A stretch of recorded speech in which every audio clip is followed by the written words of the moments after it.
The Arctic Coast Guard Forum could take the time to document instances where things have gone wrong, such as the case of the Deepwater Horizon spill, when it took the U.S. Coast Guard and BP 2 days after the spill began to begin recruiting local fishermen to help.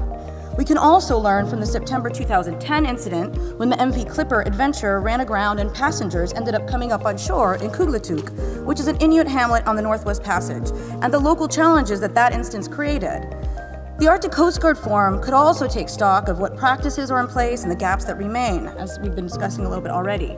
For instance, Iceland has a countrywide volunteer ISAR program, which is entirely funded by the sale of New Year's Eve fireworks. Another arrangement is NOFO in Norway. And through NOFO, Inai has created a collaboration with the local fishers for search and rescue up in Hammerfest. And the thinking behind NOFO actually reaches back to the Citizens Advisory Councils in Alaska. And more recently, Alaska has created an Arctic Waterways Safety Commission in 2014. And ultimately, the reality is that much of what happens in an emergency and during a search and rescue mission takes place on the ground with the help of local communities and in those communities themselves. In many cases, those communities are extremely small, some with only a few hundred inhabitants. And in all cases, they want to have a capacity to lend a hand.